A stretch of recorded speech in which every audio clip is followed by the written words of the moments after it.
Définition du coefficient de proportionnalité. On considère des objets, par exemple une pièce de 1 euro et une pièce de 2 euros. Ces objets ont des caractéristiques communes et d'autres qui leur sont particulières.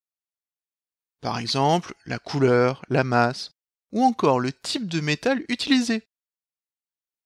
Ces caractéristiques sont appelées grandeur physique ou mathématique, souvent abrégées en grandeur. Les grandeurs peuvent être discrètes, c'est-à-dire qu'on peut les dénombrer, les compter. Ici, il y a 2 pièces. Cela signifie que la grandeur nombre de pièces est dénombrable, comptable, et elle vaut 2. Cependant, quand on n'arrive pas à compter, dénombrer la grandeur, on dit qu'elle est continue. La grandeur couleur, par exemple, est ici pour chaque pièce argentée et dorée, mais il est difficile d'associer un nombre à la couleur argent, par exemple.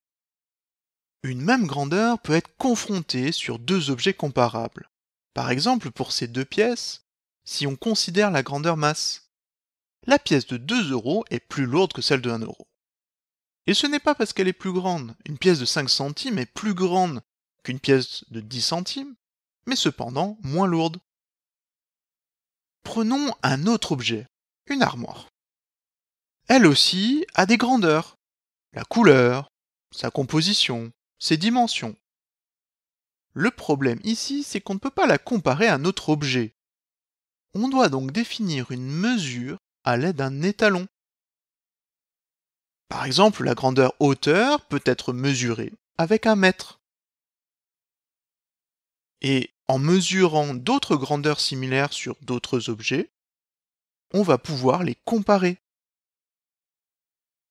De plus, les mesures sont très souvent accompagnées d'une unité de mesure qui peut varier en plus d'un pays à un autre, ce qui peut rendre la tâche de comparaison plus difficile.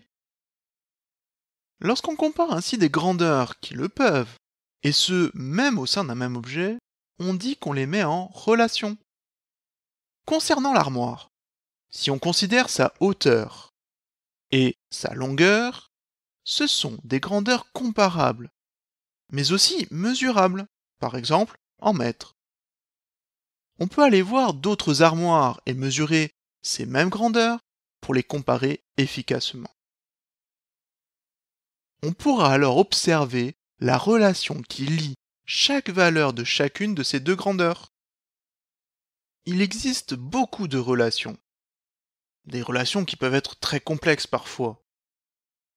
Cependant, parmi toutes ces relations qui peuvent survenir, l'une d'elles se rencontre très souvent et est assez simple à utiliser. Il s'agit de la proportionnalité. La proportionnalité, c'est une relation multiplicative par un nombre constant.